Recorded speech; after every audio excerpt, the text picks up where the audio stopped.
रो बोल रहा है रोज छोड़ने को मिला है चातुर्मास, और न बोल रहा है नया इतिहास बनाने को मिला है चातुर्मास। और अपन ने रोष पर, उस गुस्से पर, उस क्रोध पर आप लोगों से चर्चा करी थी। और एक राज दरबार की बात करते हुए हमने कहा था कि एक हीरा, उसकी परख कर लो। एक आँखों से कम दिखने वाले व्यक्ति, ना दिखने वाले व्यक्ति ने भी उसकी परीक्षा कर ली थी। और कैसे परीक्षा करी थी कि हीरा कभी गर्म नहीं होता है। तो मैंने आपसे ही कहा था असली और नकली की पहचान गर्माहट से होती है। अगर आप थोड़ी सी प्रतिकूलता में गर्म हो जाते हैं तो भी आप क्या हैं? नकली धर्मात्मा हैं। अगर आप असली धर्मात्मा बनना चाहते हैं तो प्रतिकूल परिस्थिति में आपको गर्म नहीं होना है, तो आप निश्चित रूप से असली बन जाओगे। थोड़े से में गर्माहट का अगर आपने रूप ले लिया तो आप सच्चे धर्मात्मा नहीं हो। एक बात, कल दूसरी एक और बात बोली थी कि क्रोध की वजह को आंखों के समक्ष रखने की बजाय, कि क्रोध की वजह को आंखों के समक्ष रखने की बजाय क्रोध के परिणाम को अगर हम समक्ष रखेंगे तो निश्चित रूप से हम क्रोध से बच जाएंगे। और उदाहरण दिया था, जैसे गुटखे का उदाहरण दिया था कि गुटखा खाने वाला जो है वो जब डरता है, जब दिखता है कि कैंसर हो जाता है तो बेचारा घबरा जाता है। तो बहुत अच्छी बात है। इसलिए गर्म दिमाग नुकसान के परिणाम तुरंत भले महसूस हो नहीं। मैंने एक और उदाहरण दिया था, क्या दिया था कि गुटखा खाओ पर उसका असर बाद में होता है। शेयर बाजार में पैसा लगाओ, उसका दिवालिया बाद में होता है। लेकिन गर्म दिमाग आपने किया, गुस्सा किया, उसका नुकसान का परिणाम तुरंत महसूस होता। मन की अस्वस्थता गायब, शब्दों की मधुरता गायब, संबंधों की आत्मीयता गायब और हृदय की कोमलता भी गायब हो जाती है। कि पत्थर तुरंत किसी का सिर फोड़ सकता है। फोड़ सकता है कि नहीं फोड़ सकता? बोलो हाँ या ना? फोड़ सकता है। बहुत अच्छी बात है। जबकि पानी तुरंत तो पत्थर को नहीं तोड़ता, लेकिन बहुत लंबे समय तक पानी टप टप टप टप टप गिरता जाएगा और हो सकता है पत्थर में भी छेद कर दे। करेगा नहीं करेगा? बोलो करेगा। बहुत अच्छी बात है कि अब बस इसी प्रकार से गर्म दिमाग पत्थर के समान है, तुरंत असरकारक और अत्यंत विनाशक। तुरंत असरकारक और अत्यंत विनाशक। और जबकि ठंडा दिमाग पानी के समान है, असर होने में काफ़ी समय लगता है परंतु निश्चय रूप से हितकारक है। निश्चित मान के चलना। संक्षेप से अगर कहें तो पत्थर, आज का क्रीम कोटेशन, कि पत्थर सिर्फ फोड़ता है, पानी पत्थर को तोड़ता है। पत्थर सिर्फ फोड़ता है और पानी पत्थर को तोड़ता है। गर्म दिमाग दिल तोड़ता है और शांत दिमाग गर्म दिमाग को तोड़ देता है। क्या बोल रहा हूं? गर्म दिमाग दिल तोड़ता है और शांत दिमाग गर्म दिमाग को तोड़ देता है। अगर गर्म दिमाग को तोड़ना है तो आपको शांत दिमाग रखना होगा। जैसे ही आप शांत दिमाग रखोगे तो निश्चित मान के चलना आपका वो शांतपना उस गर्म दिमाग को भी तोड़ देगा और अलग कर देगा। हम बहुत जल्दी गर्म होकर अपने आप को भी तोड़ लेते हैं और सामने वाले को भी तोड़ लेते हैं। अब पसंद किसे करना है, निर्णय आपको लेना है, मुझे नहीं लेना है। आपको क्या करना है? गर्म दिमाग रखना है कि शांत दिमाग रखना है? क्योंकि शरीर को स्वस्थ रखना है तो कुपत्य का सेवन स्वयं को दूर रखना ही होगा। और दिमाग को स्वस्थ रखना है तो ध्यान रखना, अगर रखना चाहते हो दिमाग को स्वस्थ, बोलो हाँ या ना? नहीं, कोई भी नहीं बोल रहा है, हाँ ही बोल रहे सब। अगर दिमाग को स्वस्थ रखना है तो ध्यान रखना, अगर वास्तविकता में दिमाग को स्वस्थ रखना है तो अपेक्षा, आग्रह, आसक्ति और अहंकार, इन कुपथ्यों का सेवन से आपको दूर रहना होगा। क्या कहा कि डॉक्टर बोलता है ये हमें नहीं रहना अगर स्वस्थ रहना है। अब जब हम हमारे पास आए हो तो हम दिमाग का उपचार करेंगे तो हम सबसे पहले कुपथ्य का सेवन मत करो तो दिमाग ठीक रहेगा। अब दिमाग को स्वस्थ रखना है तो उसके कुपथ्य क्या है? अपेक्षा, आग्रह, आसक्ति और अहंकार, ये कुपथ्य है। काय के कुपथ्य है ये? काय के कुपथ्य? अरे नहीं, दिमाग के। अभी दिमाग पर चर्चा चल रही है कि दिमाग को अगर स्वस्थ रखना है और दिमाग को प्रशस्त रखना है तो दिमाग तभी स्वस्थ रहेगा जब इन 4 कुपथ्य का आप सेवन नहीं करोगे। कल कहा था ना मैंने आपसे कि मान लीजिए डॉक्टर ने कहा है दूध नहीं पीना, नहीं तो और बार बार जाना पड़ेगा, तो आप दूध पियोगे तो फिर मामला बिगड़ेगा ही ना। अब इसलिए तो कह रहा हूँ अगर दिमाग को स्वस्थ रखना है तो ये कुपथ्य है। जैसे पेट खराब होने वाले के लिए दूध कुपथ्य है, जैसे जो बीमार हो जाता है, जो बुखार वाला है, जो मलेरिया, जो टाइफाइड वाला है, उसके लिए घी कुपथ्य बताते थे गुरुजी। ऐसे ही अगर आपको दिमाग को स्वस्थ रखना है तो ये मेरी 4 बातें ध्यान रखना। कौन कौन सी? अपेक्षा, आग्रह, आसक्ति और अहंकार। जिस दिमाग में अपेक्षा है, जिस दिमाग में आग्रह है और जिस दिमाग में आसक्ति है और जिस दिमाग में अहंकार है, वो ध्यान रखना वो कभी भी स्वस्थ नहीं रह सकता है। स्वस्थ मानसिकता के लिए इन 4 कुपथ्यों को छोड़ना ही होगा। जब जब भी विवाद होता है, मेरी अपेक्षा पूरी नहीं हुई, दिमाग खराब हो जाता है। अस्वस्थ मतलब दिमाग खराब हो जाना। आपकी अपेक्षा पूरी नहीं होगी और आपका दिमाग खराब हो जाएगा। और अपेक्षा का बाप आग्रह। मैंने एक प्रवचन पूरा इस पर किया था। क्या कहा था? अपेक्षा करो लेकिन क्या नहीं करो? आग्रह मत करो। वो वहाँ पे आग्रह, भाई अपेक्षा तो मैंने कहा बस सिर्फ क्या है, मुझे गर्म चाय चाहिए। अब नहीं, मुझे गर्म चाय ही चाहिए, ये आग्रह है। आप सब करो, अपेक्षा फिर भी ठीक है, पर आग्रह मत करना। तो आग्रह और बड़ी बुरी बुला है। जब आग्रह पूरा नहीं होता ना तो ध्यान रखना तांडव मच जाता है, क्योंकि हमारी जबरदस्ती तो हमें चाहिए ही चाहिए, और जब चाहिए ही चाहिए आ जाता है वहाँ मामला बिगड़ जाता है और जो है वो दिमाग आपका अस्वस्थ हो जाए। और तीसरी आसक्ति। तीसरी क्या है? आसक्ति। आसक्ति का तात्पर्य होता है, वो आसक्ति सब तरफ से होती है। धन की भी आसक्ति, ठीक है ना, वासना की भी आसक्ति, सब प्रकार से प्रेम की भी आसक्ति, हर तरीके से आसक्ति है। अब वो जो आसक्ति है, जितनी आसक्ति है, मान के चलना, आप जितनी आसक्ति करोगे और वो आसक्ति की पूर्ति जब नहीं होगी तो और खतरनाक। मतलब ध्यान रखना, एक बार आग्रह में इतना मामला नहीं बिगड़ता, लेकिन आसक्ति ऐसी होती है। आसक्ति किसको बोलते हैं? जैसे उस तंबाकू के पाउच खाने वाले को वो आग्रह नहीं है, आसक्ति। मैंने अपेक्षा के बाद आग्रह बोला, और आसक्ति इसी नहीं, इतनी आसक्ति कि वो झुंझला जाता है, स्थिति खराब हो जाती, चाहिए ही चाहिए, वो कहलाती है आसक्ति। वो सबकी बड़ी बात है। जब वो आसक्ति पूरी नहीं होती तो क्या होता है? दिमाग गर्म होता है। आसक्ति चाय की उन्हें छोड़ दी, तकलीफ तो होगी ना, दिमाग तो खराब हो रहा है, सिर तो दर्द कर रहा है, पर उन्हें छोड़ा बिल्कुल गुरु की बात मानकर कि नहीं मुझे तो छोड़ना है, क्योंकि गुरु ने कहा है। जब गुरु की बात को मुझे टालना नहीं है, और जो नहीं टालता है वो निश्चित रूप से ये मान के चलना परीक्षा हुई, लेकिन वो परीक्षा में वो पास भी हो गए। तो निश्चित मान के चलना, हमें आसक्ति के साथ जीवन नहीं लिखा। मैं आपसे यही बोल रहा हूँ कि 10 दिन आप आसक्ति को छोड़ो 10 दिन आसक्ति को। और जो इतना अच्छा मौका 10 लक्षण पर्व मिला है, उसको आप क्यों पीछे छोड़ रहे हो? अरे जितना हो सकता है उतना करके अपने आप को उत्कृष्ट बनाओ ना।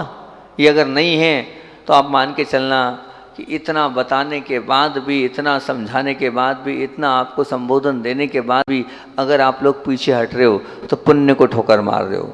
ध्यान रखना, जिन्होंने भी पुण्य को ठोकर मारा, पुण्य उनकी गद बिगाड़ देता है। आज पुण्य तुम्हारे सामने खड़ा है और तुम्हें माला पहनाने को तैयार है, तुम्हें तिलक करने को तैयार है, और तुम तिलक करने के लिए पुण्य को मना करोगे तो बाद में तुम्हारी गद बिगड़ जाएगी। अपनी स्थिति को बिगाड़ना नहीं है, तो निश्चित रूप से इन 10 दिनों में अपने को बहुत अच्छे से अपने जीवन को जीना है, और जितना लाभ ले सकते हो ले लेना। आप मान के चलना, वो जैसे अभी कल बात चल रही थी, आप विचार करना 10 दिन के लिए जितने लोग यहाँ उपवास करेंगे, जितने लोग यहाँ पर रहेंगे। शिव पुण्यार्जक की बात थी, आगे पीछे हो रहे हो। मैं तो एक मैसेज करूँगा और तुरंत कितना चाहिए उतना, पर मैं तो तुम्हारे लिए चाह रहा था कि तुम लोग तैयार जाओ। सोचो, विचार करो। शिविर पुण्यार्जक का अर्थ तो समझना कितना गहन उसका अर्थ है, उसका तात्पर्य क्या है। आप विचार करना, 10 दिन तक जितने लोग यहाँ धर्म ध्यान करेंगे, उस धर्म ध्यान का छठवां हिस्सा उस व्यक्ति को लगेगा। जितने लोग उपवास करेंगे इस परिसर में, उसका छठवां हिस्सा उसको लगेगा। विचार करना, जितने लोग यहाँ भक्ति करेंगे उसका छठवां उसको लगेगा। छोटी मोटी बात है शिविर पुण्यार्जक होना। अगर 400 लोगों ने यहाँ धर्म ध्यान किया, उस 400 लोगों का छठवां हिस्सा लगेगा, वो शिविर पुण्यार्जक कहलाता है। अरे मैं तो आपको अच्छा वाला मौका दे रहा था और आप यहाँ वहाँ हो रहे, लाखों करोड़ों की बोली में ये मौका जो है वो नहीं मिलता है। आप समझना तो सही इस चीज़ को, लेकिन आप लोग उसकी बहुमूल्यता ही नहीं समझ रहे हो कि मैं अगर पूरे शिविर का दाता बन गया, अब जितने वो वस्त्र जाएंगे, जितनी सब वस्तुएं जाएंगी, जितनी द्रव्य सामग्री चढ़ेगी, यहाँ तक कि सुनो, यहाँ तक कि इस माइक से मैं बोलूँगा वो भी आपके माध्यम से बोलूँगा, क्योंकि यहाँ माइक आप चटाई पे बिठाने वाले आप हो गए, हर चीज़ के द्रव्य दाता आप हो गए। आप मान के चलना शुरू से लेकर आखिरी तक 10 दिन के सर्वश्रेष्ठ उत्कृष्ट दाता आप हो गए, और आप उस कार्य लिए आगे पीछे हो रहे हो। आप विचार करना, बहुत उत्कृष्ट चीज़ है। आप जब बाहुबली जैसा शरीर ऐसे नहीं मिलता है, ध्यान रखना। भरत चक्र जब पुण्य ऐसे ही नहीं मिलता, जो ऐसे अच्छे उत्कृष्ट कार्य करते हैं उनको ऐसा शरीर मिलता है, उनको ऐसा पुण्य बनता है, और फिर कहीं जाकर वो भरत चक्र जैसा वैभव को प्राप्त करते हैं। जो वैभव छोड़ता है उसके चरणों में आके वैभव लौटता है। क्या होता है? वैभव उसके आगे बिल्कुल बिछ जाता है। आप थोड़े से में आगे पीछे हो गए, थोड़े से में मन को खराब करने लगे। नहीं, मौका मिला है तो इस वैभव को मत छोड़ना। अत्यंत वैभव आपको अपने आप आता चला जाएगा, ये निश्चित मान के चलना। और रही बात कि जो 10 लक्षण हैं, इस 10 लक्षण में सभी लोग बैठ रहे हैं और अलग अलग उत्कृष्ट मध्यम जघन्य की पात्रता के अनुसार से आप आसक्ति का त्याग कर रहे हैं। लेकिन ध्यान रखना, उत्कृष्ट पुण्य उत्कृष्ट वालों को ही मिलेगा। आप अगर सब छोड़ के बैठोगे, निर्विकल्प होके बैठोगे, सब बातों को छोड़कर अपना बिल्कुल मन को शांत करके बैठोगे, तो 10 दिन का वो उत्कृष्ट आप चाहते हो ना कि अच्छे से अच्छा हो मेरे साथ, तो आप अच्छे से अच्छा करो ना। अच्छे की आपको अपेक्षा है, पर आप अच्छा कर कहाँ रहे हो? आप जब अच्छा करोगे तभी तो अच्छा मिलेगा। जब उत्कृष्ट जीवन जियोगे तभी तो उत्कृष्ट पुण्य मिलेगा। अरे बताओ, ऊपर के स्वर्गों में जाना है, ऊपर के स्वर्गों में तो वही जाता है ना जिसके पास उत्कृष्ट पुण्य हो। हल्का पुल्का व्यक्ति थोड़ी जा सकता है। उत्कृष्ट व्यक्तित्व का धनी वही बनता है जिसके पास उत्कृष्ट पुण्य हो। क्षमता है, शरीर की सामर्थ्य है, बल है, तो पीछे नहीं हटना और अपने आप को लगा लेना कि नहीं, हमें तो पूरे से त्याग करके 10 दिन के लिए ये मौका मिला है। कब मिलेगा, कहाँ मिलेगा, यहाँ मिल रहा है, उसको छोड़े नहीं। कहीं बाहर जा पाए, नहीं जा पाए, क्या स्थिति बनती, क्या परिस्थिति बनती, हम नहीं कह सकते हैं। तो हम इसको पूरा इसका लाभ ले लें, जितना ले सकते हैं उतना ले लें। नहीं भैया मानसिकता है तो मध्यम और जघन्य की पात्रता दी। ध्यान रखना, हमारे आचार्य भगवान ने एक सूत्र बोला है, शक्ति तस् त्याग। अगर सामर्थ्य है और सामर्थ्य को छिपाओगे तो बाद में फिर ध्यान रखना, चाहोगे तब भी आप उपवास नहीं कर पाओगे, चाहोगे तब भी तप नहीं कर पाओगे, चाहोगे तब भी त्याग नहीं कर पाओगे। क्यों? क्योंकि आपने शरीर को धोखा दिया, आपने अपने आप को धोखा दिया, आपने भगवान को धोखा दिया। आपके पास सामर्थ्य है और आप अगर नहीं कर रहे हो, यूं तो बाहर जा रहे हो इधर उधर शिविर में, और यहाँ कह रहे हो कि मैं जघन्य में करूँगा, तो क्या किसको धोखा दिया? मेरे को धोखा दिया है क्या? अरे आपने अपने आप को धोखा दिया है, किसी और को धोखा नहीं दिया है। आप अपने आप को धोखा दे रहे हो। अब अपने आप को धोखा दे रहे हो, इसका तात्पर्य समझना, आप कहाँ जाओगे, किस ओर आपका विचरण होगा, किस ओर आपका आचरण होगा। नहीं, आप सबको धोखा दो। मेरी सामर्थ्य है, मेरी शक्ति है, इसलिए आचार्य भगवान ने सूत्र लिखा, शक्ति तस् त्याग। शक्ति है, छुपाना नहीं, और कर लेना। नहीं करोगे तो आप जानो और आपका काम जाने, आप ही धोखा दोगे। मेरा क्या है, जघन्य में लिखवाओ, मध्यम में लिखवाओ, जिसमें आपको लिखवाना लिखाओ। आप में सामर्थ्य है तो उत्कृष्ट में ही आपको लिखाना है, सब कुछ छोड़कर आपको करना है, तो बहुत अच्छी बात होगी। बहुत तकलीफ और घर पीड़ा और कष्ट वाली बात होगी तो बहुत अच्छी बात हैगी। और तीसरी बात ध्यान रखना, जो आपसे हमने कही कि शिविर पुण्यार्जक की बात तो मैंने आप लोगों के बीच में रख दी। अब किसी का मन बनता हो तो ठीक, नहीं तो एक फ़ोन में मेरा तो काम हो जाता है, कोई बहुत बड़ी बात नहीं। इतना पुण्य गुरुदेव के आशीर्वाद से लेके बैठा हूँ मैं, सब कुछ हो जाएगा। पर पहले मौका किन लोगों को दूंगा मैं? आपको।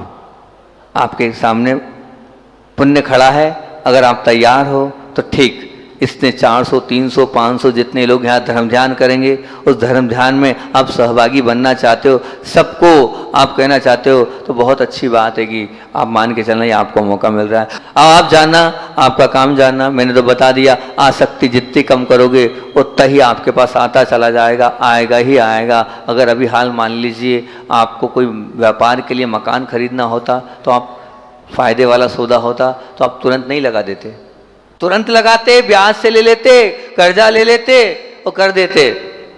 ऐसे अगर मान लो चलो ये भी ठीक है, छोड़ो, अगर कोई बीमारी होती है, डॉक्टर कहता 10 लाख का ऑपरेशन होगा, आप नहीं इकट्ठा करते हैं, यहाँ देना है वहाँ देना है, फिर भी करते ना। अब महाराज जी ने बोला है तो क्या हो रहे हो, आगे पीछे हो रहे हो आप, बिल्कुल आगे पीछे मत होना। आप तो बुंदेलखंड वाले हो, और बुंदेलखंड में तो आगे पीछे होने का कोई काम ही नहीं है। यहाँ तो हाँ मालवा है, ये बुंदेलखंड नहीं है, मालवा में आता है।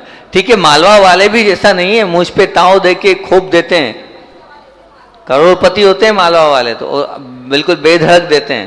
तो आप समझना, आपके बीच में मैंने बात रख दी है कि अच्छा रहेगा कि यहीं के लोग बने तो ज़्यादा अच्छा है, वो यहाँ का, क्योंकि ये काम बहुत, बाकी काम में तो ले लिया, बिल्डिंग में ले लिया, इसमें ले लिया, उसमें ले लिया, लेकिन ये जो अनुष्ठान है, जो शिविर वाला मामला है, उसका जो पुण्य है वो अति उत्कृष्ट पुण्य होता है, अति उत्तम पुण्य होता है। एक परिवार तो मुझसे कह के रखता है, ऐसे काम के लिए कभी मेरा नाम आए तो कर देना, कोई बाधा नहीं है, तो हो ही जाएगा उस व्यक्ति का नाम। तो अब बात चल रही थी कि हम आसक्ति को छोड़ें। अगर हमें दिमाग को स्वस्थ रखना है तो क्या अपेक्षा को छोड़ना होगा, आग्रह को छोड़ना होगा, और काय को छोड़ना होगा, आसक्ति को छोड़ना होगा। अभी आप आसक्ति को नहीं छोड़ रहे हो, आसक्ति को छोड़ना होगा। और चौथा क्या है, अहंकार को छोड़ना होगा। एक के बाप एक ही है, एक के ऊपर एक जाता चला जा रहा है। ये अपेक्षा का बड़ा बाप आग्रह, आग्रह का बड़ा बाप आसक्ति, और आसक्ति से बड़ा अहंकार, वो अंदर ही अंदर रहता है, दिखता भी नहीं है, और दिखता है तो ऐसा दिखता है कि सबको समाप्त कर देता है। इसलिए अपेक्षा, आग्रह, आसक्ति और अहंकार, इन कुपथ्यों का सेवन से दूर रहना, ध्यान रखना। एक इतिहास ऐसा है जो पढ़ा जाता है, एक इतिहास ऐसा है जो याद रखा जाता है, एक इतिहास ऐसा है जो रचा जाता है। फिर से बोलूं, एक इतिहास ऐसा है जो पढ़ा जाता है, एक इतिहास ऐसा है जो याद रखा जाता है, और एक इतिहास ऐसा है जो रचा जाता है। और क्रोध के सामने क्रोध, बेर के सामने बेर, गाली के सामने गाली, हिंसा के सामने हिंसा, तिरस्कार के सामने घृणा, और माया के सामने प्रपंच। ऐसे इतिहास को पढ़ा जरूर जाता है, पर सदियों तक याद नहीं रखा जाता, और उसके हृदय में एक प्रकार की टीस छोड़ जाता है। जबकि क्रोध के सामने क्षमा, ध्यान से सुनना, हिंसा के सामने प्रेम, और प्रपंच के सामने सरलता, और अभिमान के सामने नम्रता, और लोभ के सामने संतोष। ऐसे इतिहास को न केवल पढ़ा जाता है बल्कि उसे याद भी रखा जाता है, और अवसर आने पर सात्विक और विल्य पुरुष उस इतिहास को रचते भी हैं। कौन रचता है इतिहास? क्रोध के सामने जो क्षमा करता है वो इतिहास रचता है, हिंसा के सामने जो प्रेम देता है वो इतिहास रचता है। महात्मा गांधी को इसलिए याद किया जाता था कि उन्होंने हिंसा के सामने प्रेम को दिया था। प्रपंच के सामने सरलता, आपने कितनी प्रपंचता करी हमें कोई मतलब नहीं, मैं तो हमेशा सरलता को देता रहूंगा, आप जानो। और आपका इस व्यक्ति का ये इतिहास रचने वाले लोग हैं। अभिमान के सामने नम्रता, आप जितने अभी कोई भी कितना ही बड़ा अभिमानी हो, लेकिन आप नम्र बनते चले जाना, आपने इतिहास रच दिया। और लोभ के सामने संतोष, कोई कितना बड़ा भी लोभी हो लेकिन आप संतोषी बन जाना, वो इतिहास को रच देते हैं। जैसी क्रिया वैसी प्रतिक्रिया, ध्यान रखना, जैसी क्रिया वैसी प्रतिक्रिया, ऐसा इतिहास पढ़ा जाता है पर भुला दिया जाता है। फिर से बोलूं, जैसी क्रिया वैसी प्रतिक्रिया, ऐसे इतिहास को पढ़ा जाता है लेकिन भुला दिया जाता है। परंतु गलत क्रिया के सामने सम्यक प्रतिक्रिया स्मृति पटल पर हमेशा याद रखी जाती है। बिल्कुल, किसी ने आपके साथ गलत कर लिया और उसके बाद भी आपने उसके साथ अच्छा किया, ध्यान रखना वो हमेशा याद रखेगा कि मैंने तो सामने वाले का बुरा किया था, लेकिन सामने वाले ने मेरे साथ क्या किया? अच्छा व्यवहार किया। और सामने वाले ने आपके साथ गलत किया, आपने उसके साथ गलत किया, कोई मतलब का मामला ही नहीं रहा, कोई मतलब का मामला नहीं। उसने गलत किया, लेकिन आपने उसके साथ अच्छा कर दिया तो ये निश्चित मान के चलना उसका जीवन अच्छा बना या ना बना, लेकिन आपका जीवन तो अच्छा बन गया। एक बहुत अच्छी बात आपके बीच में रखता हूँ, सुनना ध्यान से, गौर देना मेरी बात पर। हो सकता है थोड़ा लिखो, लेकिन हल्की सी वो गाली टाइप से भी है, लेकिन उसको आप गाली मत मानना, ठीक है ना। गधा गधे के रूप में जन्म लेता है और जीता भी और मरता भी गधे के रूप में ही है। गधा गधे के रूप में जन्म लेता है, जीता भी गधे के रूप में और मरता भी गधे के रूप में। नीम के रूप में अंकुरित होती है और पनपती भी नीम के रूप में और मुरझाती भी रूप में नीम के रूप में। परंतु मनुष्य एक ऐसा व्यक्तित्व है जो मनुष्य के रूप में जन्म अवश्य लेता है, परंतु पशु के रूप में जीवन जीकर और शैतान के रूप में भी मर सकता है। परंतु मनुष्य ऐसा है कि पशु के रूप में जीवन जीकर, अभी क्या जीवन जी रहे हो आप, पशुवत जीवन तो जी रहे हो, कब खा रहे हो कोई भरोसा नहीं, क्या खा रहे हो कोई भरोसा नहीं, ये पशुवत जीवन है, इनका कोई टाइम टेबल नहीं। और शैतान के रूप में भी मर सकता है, क्या है, क्रोध करके, अपना आक्रोश दिखाकर, सबको भयभीत करके आप शैतान के रूप में भी आप अपना जीवन। मनुष्य ये नहीं है। मनुष्य किसको कहते हैं? मनुष्य तो वो होता है जो इस मनुष्य पर्याय की सार्थकता को समझे और कुछ ऐसा कर जाए जो मनुष्य पर्याय में करने योग्य है। आपने क्या मनुष्य पर्याय के करने योग्य किया?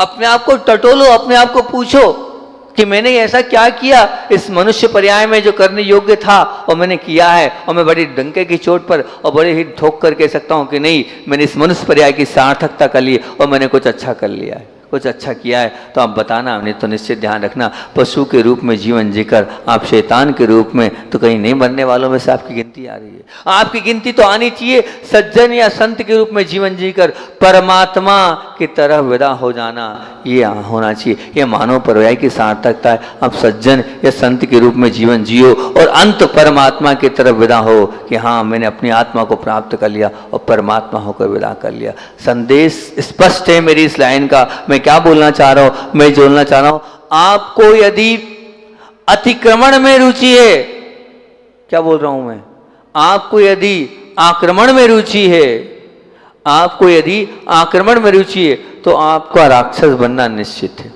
राक्षस वही बनते हैं जो क्या करते हैं, क्या करते हैं, आक्रमण करते हैं, वही राक्षस जाति के देव बनते हैं।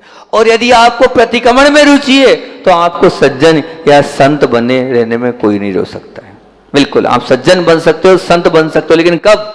जब आपके जीवन में प्रतिक्रमण है। अब आक्रमण है कि प्रतिक्रमण है, बोलो आपके जीवन में क्या है? आप सज्जन बनना चाहते हो कि राक्षस बनना चाहते हो? बोलो ना। सज्जन, पक्का सज्जन। अगर सज्जन बनना चाहते हो तो प्रतिक्रमण में रुचि रखना, और राक्षस बनना चाहते हो तो आक्रमण में रुचि रखना। आपके हाथ में ऑप्शन है। मैं आक्रमण वाली रुचि वाला व्यक्तित्व हूँ कि मैं प्रतिक्रमण रुचि वाला रुचि हूँ? बोलो कैसी रुचि वाले? प्रतिक्रमण वाले हो। अगर प्रतिक्रमण वाले रुचि वाले हो तो संत निश्चित रूप से, सज्जन निश्चित रूप से बन जाओगे। अगर आपको यदि प्रतिक्रमण में रुचि है तो परमात्मा बनने से आपको कोई नहीं रोक सकता। प्रतिक्रमण करने वाला ही परमात्मा और भगवान बनता है। भगवान के बाजू में बैठने की ताकत, हैसियत सिर्फ प्रतिक्रमण करने वाले की है। लेकिन मुश्किल से यहाँ पर बैठे लोग होंगे जो प्रतिक्रमण की रुचि वाले होंगे। बहुत कम लोग होंगे जो सब लोग आक्रमण की रुचि वाले हैं। प्रतिक्रमण की रुचि वाले विरले लोग होते हैं जो प्रतिक्रमण में रुचि रखते हैं। बहुत कम लोग हैं जो परमात्मा बनने की उस राह में प्रतिक्रमण को अपना आदर्श मानते हैं। वैसे एक विशेष बात ये कि मानव पर्याय ही मैंने पिछले भी बताया था, लेकिन फिर एक बार और इसी को और बता के बोल रहा हूँ। मनुष्य अशांति से शांति की ओर जाने हेतु बिल्कुल तैयार है। बहुत ध्यान से सुनना। देखो एक बात ध्यान रखना, मैं बड़े अलग अलग चिंतन आपके बीच में देता हूँ, आप ध्यान से सुनोगे तो वो बहुत कुछ आपके जीवन में काम आएंगे। अगला नया चिंतन कि मनुष्य अशांति से शांति की ओर जाने हेतु तैयार है, परंतु शांति से कांति की ओर जाने के हेतु तैयार नहीं। पिछली बार भी इस क्रांति को मैंने बोला था। शांति को, मैं क्या बोल रहा हूं, मनुष्य अशांति से शांति की ओर जाने को तैयार है, परंतु शांति से क्रांति की ओर जाने को तैयार नहीं है। कैसे महाराज जी? मैं बता रहा हूं, आप निश्चित मान लें। वो ऐसे, वो क्रोध को क्षमा करने हेतु तैयार है। बहुत ऊंची बात बोल रहा हूं मैं ये। वो सामने वाले ने क्रोध किया, उसको क्षमा करने हेतु तैयार है, परंतु प्रेम देने हेतु तैयार नहीं है। क्या बोल रहा हूं? वो क्रोध को क्षमा करने हेतु तैयार है, परंतु प्रेम देने को तैयार नहीं है। अरे जिसने क्रोध दिया है उसको प्रेम दोगे, वो क्रांति कहलाएगी। याद नहीं रखा जाता है, भुला दिया जाता है, लेकिन गलत क्रिया के सामने सम्यक क्रिया को, प्रतिक्रिया को हमेशा दुनिया याद रखेगी। आप स्वयं ध्यान रखना, अपने जीवन को उठाकर देखना। अगर आपके साथ, आपने किसी के साथ गलत किया है और उसके बाद भी अगर सामने वाला आपके साथ अच्छा करता है, उसको आप जिंदगी भर कभी भूलोगे? अरे भूलोगे? कभी नहीं भूल सकते आप, ना भूल पाओगे आप। ध्यान रखना, वो बस ऐसे ही कुछ कर जाना कि मैं ऐसा कुछ कर जाऊं, मेरे साथ दुनिया गलत कर रही है लेकिन मैं तो दुनिया के साथ हमेशा उपकार करूंगा, हमेशा भला करूंगा, हमेशा अच्छा करता चला जाऊंगा। दुनिया मुझे याद रखेगी, दुनिया मुझे कभी भी भूलेगी नहीं। लेकिन करना पड़ेगा आपको उपकार, तब कहीं जाकर आपका जीवन बहुत अच्छा बनेगा। और आगे इसी प्रक्रिया को अपन कल कर लेंगे। आचार्य भगवान का संस्मरण सुनना, अभी बैठे रहो भैया, उठो मत यार। आचार्य श्री का संस्मरण सुना रहा हूँ, बहुत सुंदर सा। नहीं सुनना? सुनना है, सुनना है। पूज्य गुरुदेव के पास सन 1978 में समय सागर जी महाराज जी पहुंचे। 1978 की बात बता रहा हूँ, बहुत पुरानी बात बता रहा हूँ। और निवेदन किया कि हम नए नए हैं, कृपया कोई साधना बताओ, हम साधना के इच्छुक हैं। और वास्तविकता में जब नई नई दीक्षा होती तो साधना करने की बड़ी भावना होती। हम भी खूब जाते थे गुरुजी पास, ये बताओ गुरुजी, ये नियम दे दो, वो नियम दे दो। अब तो कुछ नहीं है। बस ऐसी भावना से समय सागर जी वहाँ पहुँचे। ये तब ये पूज्य समय सागर जी के मुखारबिंद से जो बोली बात, अभी अभिनव आचार्य भगवान है, उनके मुख से निकली बात आपके बीच में रख रहा हूँ। बोले आचार्य श्री से निवेदन किया कि साधना बताओ। तब आचार्य श्री मुस्कुराए और देखते हुए बोले वास्तविकता में आत्म कल्याण करना चाहते हो? बोले हाँ करना चाहता हूँ। तो बोले बस 2 बातों का ध्यान रखना, यही सबसे बड़ी साधना है। बोले क्या? तो सबसे पहले तो ये ध्यान रखना, अपने जीवन में कोई गलती मत करना, पहली साधना।